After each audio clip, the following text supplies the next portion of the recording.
Good morning everyone, this is Himanshu mode. आज हम लोग पढ़ने वाले केमिस्ट्री का 6th चैप्टर इक्विलिब्रियम। ओके, तो इक्विलिब्रियम क्या है? इक्विलिब्रियम जो है, equilibrium is the state in which opposing processes occurs at same rate. And equilibrium is a dynamic, not static. Okay, तो इक्विलिब्रियम एक ऐसी स्टेट होती है जिसमें अपोजिंग प्रोसेस सेम रेट से चल रही होती है, और इस कंडीशन में सिस्टम के अंदर रिएक्शंस कंटिन्यू रहती है, लेकिन एक्सटर्नली कोई कोई चेंज ऑब्जर्व नहीं होता है। इसलिए इक्विलिब्रियम को डायनामिक इक्विलिब्रियम कहा कहते हैं, ना कि स्टैटिक। ओके, तो डायनामिक, बेसिकली डायनामिक का मतलब क्या होता है? डायनामिक का मतलब होता है कि रिएक्शन जिसमें रिएक्शन रुकती नहीं है, बस फॉरवर्ड और बैकवर्ड रिएक्शन की रेट जो होती है वो इक्वल हो इक्वल हो जाती है। ठीक है, और उसमें, हाँ, तो दो टाइप्स के इक्विलिब्रियम होते हैं। एक है फिजिकल इक्विलिब्रियम, दूसरा chemical equilibrium. Physical equilibrium established in physical process. तो फिजिकल इक्विलिब्रियम फिजिकल चेंजेस के दौरान एस्टैब्लिश होता है, जिसमें सब्सटेंस की केमिकल आइडेंटिटी, जो सब्सटेंस है, ठीक है। ओके, तो जो सब्सटेंस है उसकी केमिकल सब्सटेंस की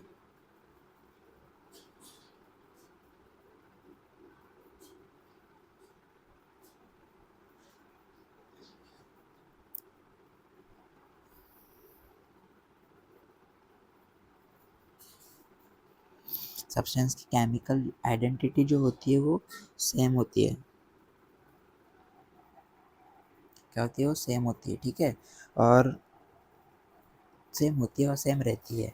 तो वैसे ही कैरेक्टरिस्टिक्स ऑफ फिजिकल इक्विलिब्रियम क्या होता है कि rate of forward process equal to rate of backward process,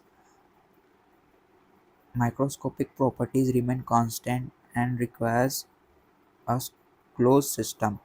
तो फॉरवर्ड प्रोसेस की रेट बैकवर्ड प्रोसेस की रेट के बराबर होता है, और सिस्टम की माइक्रोस्कोपिक प्रॉपर्टीज़ जो होती है वो, जैसे प्रेशर, वॉल्यूम, जैसे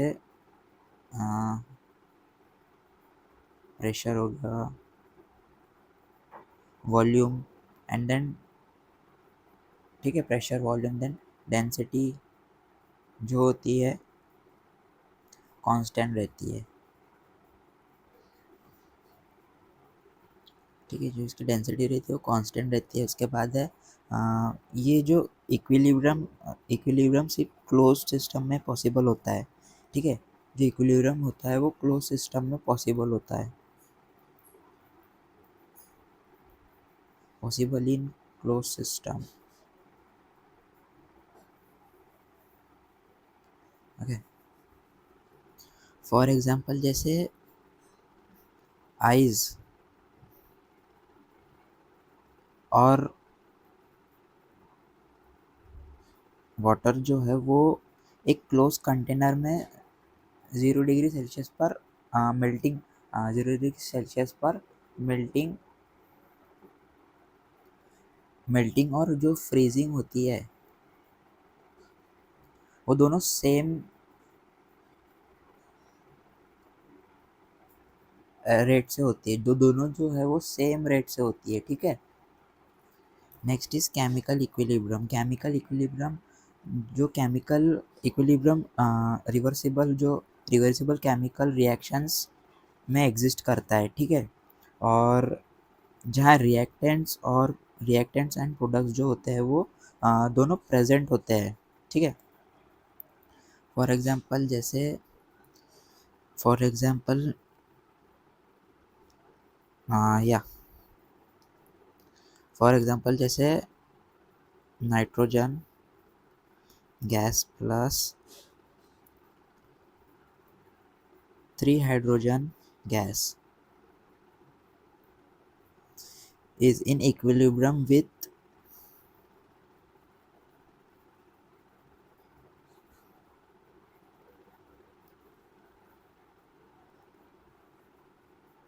2 amino gas.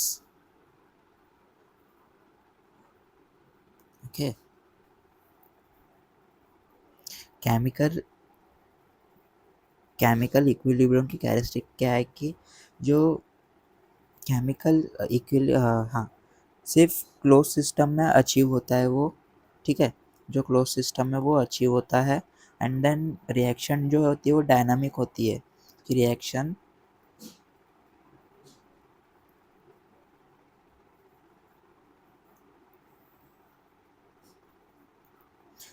जो होती है वो डायनामिक होती है।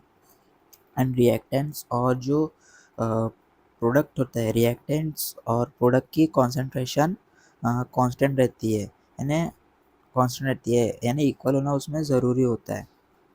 हाँ सॉरी, इक्वल होना जो होता है वो ज़रूरी नहीं होता है, it's not necessary to be equal. और उसके बाद इक्विलिब्रियम किसी भी साइड से अप्रोच हो सकता है।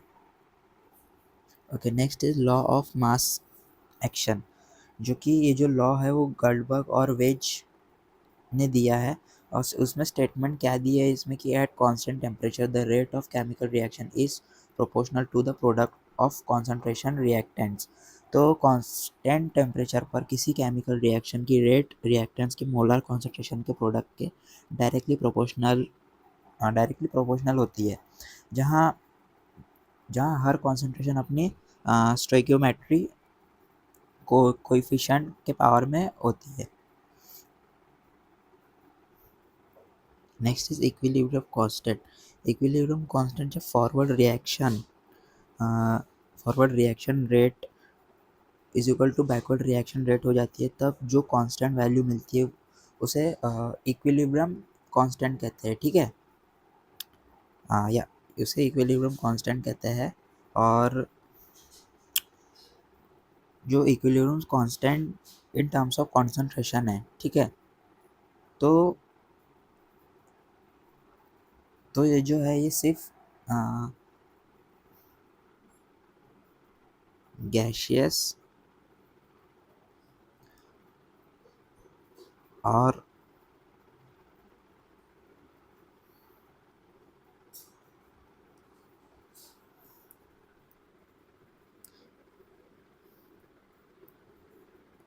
एक्वायस स्पीशीज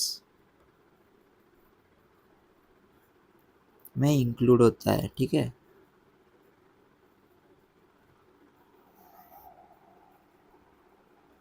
और जो सॉलिड लिक्विड होते हैं उसको वो ये चीज़ इंक्लूड नहीं करता है, ठीक है, not included in solid and liquid.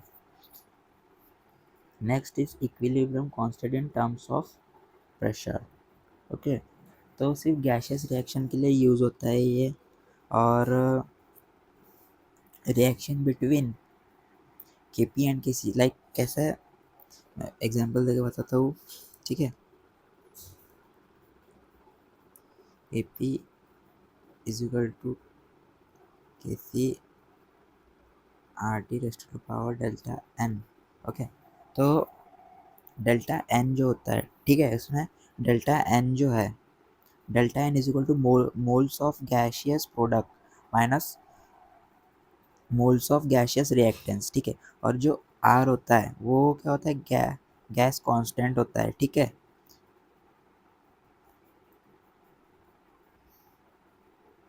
Constant होता है। और जो टी है, ठीक है, जो टी है वो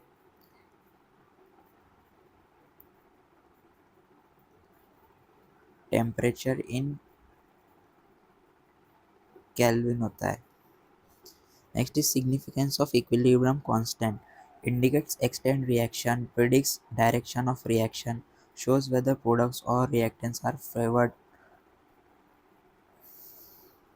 ओके, तो इक्विलिब्रियम कांस्टेंट रिएक्शन के एक्सटेंड और फेसिबिलिटी को extend and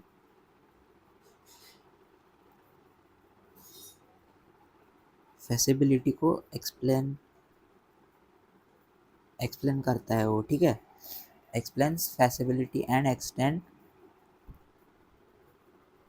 equilibrium constant reaction. Okay, then values of K क्या है इसमें कि के जो होता है, के is much greater than one products of favour, ठीक है। जिसमें reaction almost complete products favoured होते हैं एंड के is less than much less than 1, जिसमें रिएक्शंस नेग्लिजिबली रिएक्टेंस फेवर्ड होते हैं। और जो नेक्स्ट इज के जो कांस्टेंट यानी इक्वल रहता है, वो दोनों रिएक्टेंट्स और प्रोडक्ट दोनों सिग्निफिकेंट अमाउंट में रहते हैं। ठीक है, both are reactants and product दोनों सिग्निफिकेंट अमाउंट पे रहते हैं। तो रिएक्शन कोएफिशिएंट Q यानी रिएक्शन कोएफिशिएंट किसी रिएक्शन के करंट स्टेट को रिप्रेजेंट करता है, जैसे जो इक्विलिब्रियम पे हो या ना हो करके। ठीक है, कंपैरिजन विथ K, तो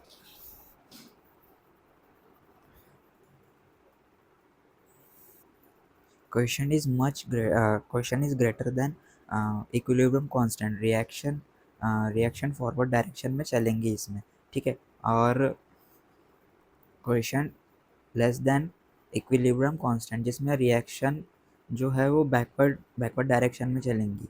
ठीक है, और दोनों इक्वल हो तो सिस्टम इक्विलिब्रियम में होता है। सिस्टम एट इक्विलिब्रियम यानी सिस्टम इक्विलिब्रियम में होता है उसमें। ठीक है, Le Chatelier's principle, when system at equilibrium is subjected to a change stress, the system adjusts itself to oppose the change। यानी जब इक्विलिब्रियम में किसी सिस्टम का स्ट्रेस, कॉन्सेंट्रेशन, प्रेशर और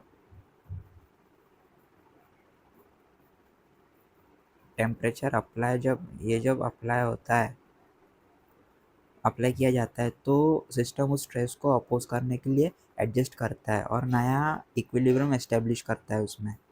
तो हम देखेंगे नेक्स्ट इज उसके आगे देखेंगे कि इफेक्ट ऑफ कॉन्सेंट्रेशन क्या होता है उसमें, कि जो रिएक्टेंट्स जो होते हैं वो इंक्रीज होते हैं फॉरवर्ड रिएक्शन फेवर करते हैं, और प्रोडक्ट्स जो होते हैं वो प्रोडक्ट्स इंक्रीज करते हैं तो बैकवर्ड रिएक्शन फेवर्ड होते हैं। फॉर एग्जांपल जैसे पहले भी दिया था कि nitrogen plus 3 hydrogen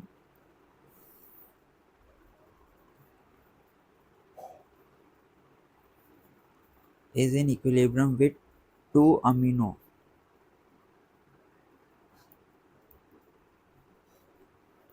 Okay,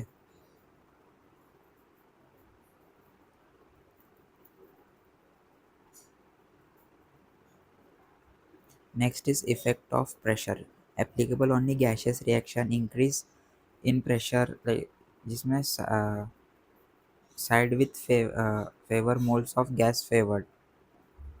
okay, तो सिर्फ गैशियस रिएक्शन में ये जो है इफेक्ट ऑफ प्रेशर जो सिर्फ गैशियस रिएक्शन में अप्लाई होता है, applicable only to gaseous reaction.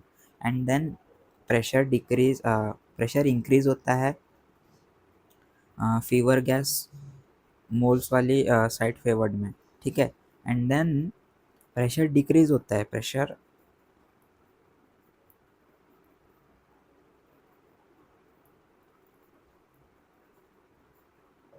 decreases and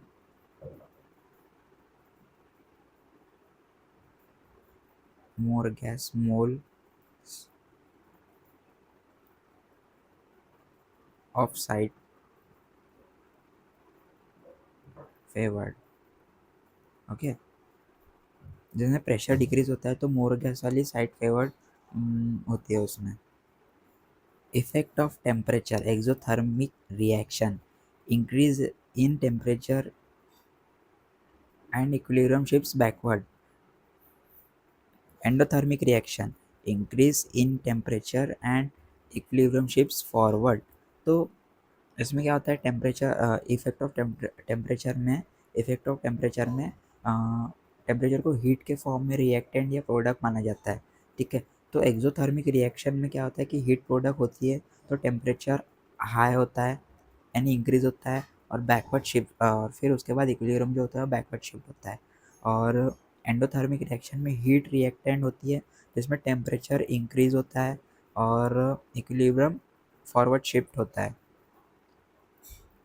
effect of catalyst, effect of catalyst क्या होता है कि does not change equilibrium position, helps attain equilibrium faster. यानी कैटालिस्ट इक्विलिब्रियम पोजीशन चेंज नहीं करता है, बस फॉरवर्ड और बैकवर्ड रिएक्शन दोनों इक्वली फास्ट करता है, जिससे इक्विलिब्रियम जो होता है वो जल्दी अचीव होता है। ठीक है। और उसके बाद है ionic equilibrium. Ionic equilibrium involving ions in solution, mainly concerned with weak electrolytes, strong electrolytes and complete ionized। तो आयोनिक इक्विलिब्रियम सॉल्यूशन में आयंस के बीच इक्विलिब्रियम होता है। ये मेनली वीक इलेक्ट्रॉन्स के लिए इम्पोर्टेंट होता है, जैसे स्ट्रॉन्ग इलेक्ट्रोलाइट्स में कम्प्लीटली आयोनाइज्ड होता है। ठीक है। फॉर एग्जांपल जैसे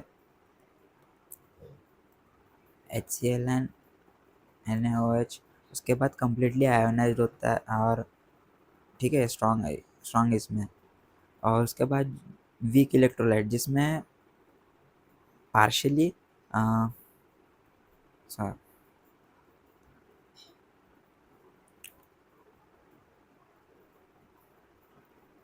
वीक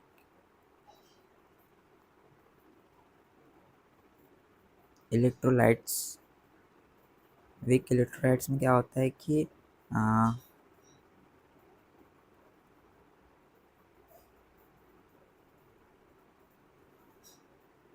पार्शियली आयोनाइज्ड होता है वो। ठीक है।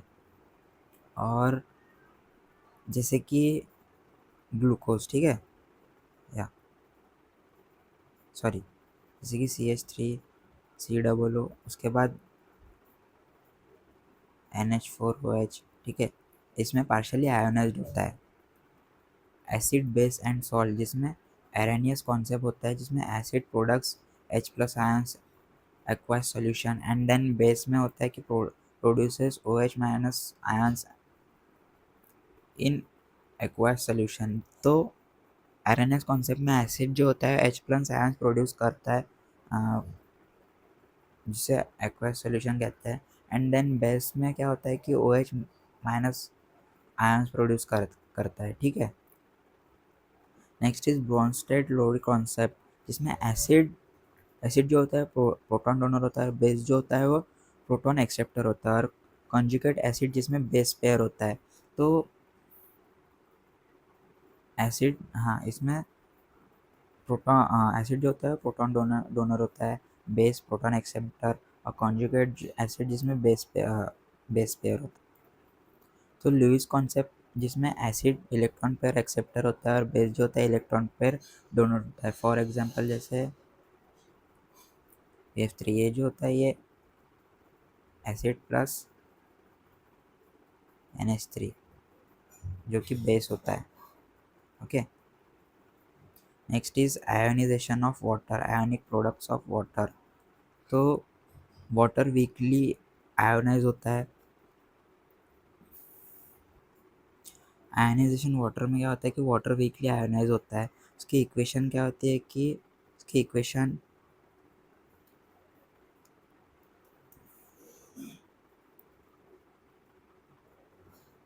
H2O are in equilibrium with H3O plus OH। तो 2 water molecules are in equilibrium with hydronium ion plus hydroxide ion। Okay। Next is pH scale. PH scale में क्या होता है, pH = -log H+। ठीक है। तो उसमें pH की जो वैल्यूज होती है वो क्या होती है कि pH इज ग्रेटर देन 7 जो कि एसिडिक फॉर्म बनता है। उसके बाद pH जो होता है वो 7 के बराबर होता है जो कि न्यूट्रल होता है। और बेसिक में क्या होता है कि pH <7 होता है। Next is strength of acids and base. Acid dissociation constant जो कि measure strength of weak acid होता है और लार्जर के स्ट्रॉन्गर एसिड होता है। ठीक है, यानी ठीक है। तो next is base dissociation constant जिसमें measure strength of weak base होता है। ठीक है, और लार्जर केपी जो होता है वो स्ट्रॉन्गर बेस होता है। So next is degree of ionisation. Degree of ionisation की इक्वेशन क्या आती है कि इसमें alpha is equal to ionised part upon total electrolyte. Okay, तो इसमें फैक्टर्स ऑफ अफेक्टिंग अल्फा क्या होता है कि नेचर ऑफ इलेक्ट्रोलाइट होता है एंड कॉन्सेंट्रेशन जो डिल्यूजन ग्रेटर होता है, साइड फॉरवर्ड होता है, एंड अल्फा जो होता है वो इंक्रीज होता है यानी अब होता है। ठीक है, उसमें एंड टेम्परेचर होता है, सॉल्वेंट होता है। Next is salt hydrolysis, reaction of salt with water to form acidic और बेसिक सॉल्यूशन। टाइप्स उसमें जो सॉल्ट वाटर के साथ रिएक्ट करके एसिडिक या बेसिक सॉल्यूशन बनाता है उसे सॉल्ट हाइड्रोलिसिस कहते हैं। और उसके टाइप्स क्या होते हैं जिसमें जिसमें strong acid plus strong base जो कि न्यूट्रल सॉल्यूशन बनता है जैसे NaCl, and then strong acid plus weak acid जो कि एसिडिक सॉल्यूशन बनता है जिसे NH4Cl, and then weak acid plus strong base बनता है बेसिक सॉल्यूशन दिस या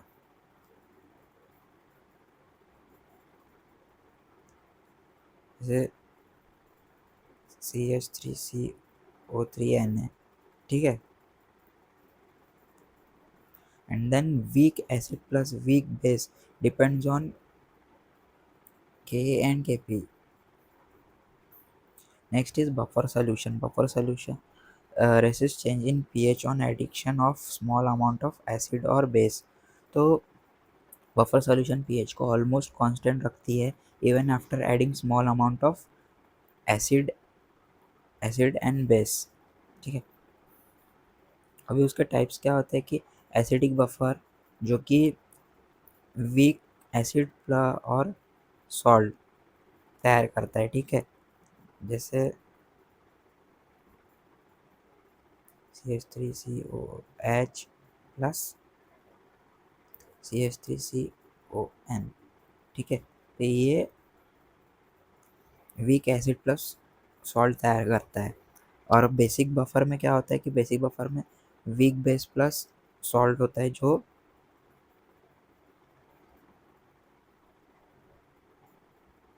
NH4OH प्लस NH4Cl तैयार करता है।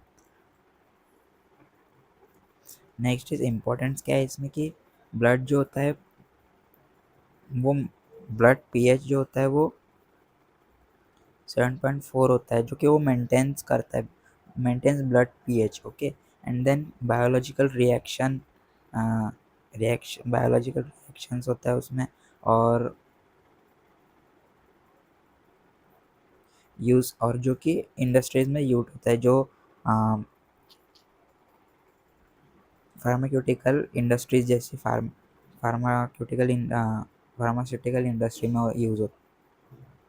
Solubility equilibrium applicable to pharyngeal soluble salt, solubility products KSP, and products of ion concentration at equilibrium. Application is predicts precipitations, help in selective separation। तो solubility equilibrium जो sparingly soluble salts के लिए applicable होती है। ठीक है, and then जो precipitation जो है वो प्रिडिक्ट करता है एंड देन सेलेक्टिव सेपरेशन होता है उसमें। Common ion effect, suppression of ionisation of weak electrolyte by adding a common ion. तो जब वीक इलेक्ट्रोलाइट में सेम आयन ऐड किया जाता है तो उसकी आयनाइजेशन डिक्रीज हो जाती है। फॉर एग्जांपल जैसे CH3COH प्लस CH3COONA, ठीक है। Next is importance of equilibrium. Importance of equilibrium explains extend reaction, helps in industrial processes and important in biological and environment chemistry. Basis of analytical chemistry, जिसमें reactants का extent समझने में help करता है। Industrial process जैसे hyper process होता है और biological systems, then environmental chemistry और analytical chemistry का base होता है, ठीक है। इसी के साथ चैप्टर का हम और एक बार वन शॉट ले लेते हैं कि इक्विलिब्रियम क्या होता है करके। तो इक्विलिब्रियम वो स्टेट होता है जिसमें फॉरवर्ड और बैकवर्ड प्रोसेस सेम रेट से चल रहे होते हैं और इसलिए इक्विलिब्रियम डायनामिक होता है और स्टैटिक नहीं होता है। ये दो टाइप्स का होता है। फिजिकल इक्विलिब्रियम जो फिजिकल प्रोसेस में क्लोज सिस्टम में एस्टेब्लिश होता है और केमिकल इक्विलिब्रियम जो रिवर्सिबल केमिकल रिएक्शन में होता है जहाँ रिएक्टेंट्स और प्रोडक्ट्स दोनों प्रेजेंट रहते हैं और उनकी कॉन्सेंट्रेशन कांस्टेंट रहती है। Chemical equilibrium law of mass action पर बेस्ड होता है जिसके अकॉर्डिंग रिएक्शन की रेट रिएक्टेंट्स की कॉन्सेंट्रेशन पर डिपेंड करती है और इसे इक्विलिब्रियम कांस्टेंट Kc और Kp डिफाइंड होता है जो रिएक्शन की एक्सटेंट बताता है। रिएक्शन कॉन्स्टेंट जिसमें रिएक्शन की डायरेक्शन प्रेडिक्ट करना होता है और जो ले चैटेरियर प्रिंसिपल बताता है कि कॉन्सेंट्रेशन, प्रेशर, टेम्परेचर और चेंज करने पर सिस्टम उस चेंज को अपोज करता है। आयनिक इक्विलिब्रियम सॉल्यूशन में आयंस के बीच होता है और एसिड बेसिस के एरेनियस, ब्रोंस्टेन, लॉरी और Lewis concept, pH buffer, salt hydrolysis और सोल्युबिलिटी प्रोडक्ट और कॉमन आयन इफेक्ट को एक्सप्लेन करता है। इक्विलिब्रियम का स्टडी रिएक्शन की फैसिबिलिटी, इंडस्ट्रियल प्रोसेस और बायोलॉजिकल सिस्टम को समझने में ये और भी ज़्यादा हेल्प करता है। सो गाइस, आज का सेशन हम यही ख़त्म करते हैं। अगर आपको कुछ डिफ़िकल्टीज़ आ रही होंगी तो प्लीज़ कमेंट करके बताएं और मुझसे प्रॉब्लम पूछिए कि क्या डिफ़िकल्टीज़ आ रही है करके, ठीक है। So thank you everyone, please like, share and subscribe my channel. Good bye.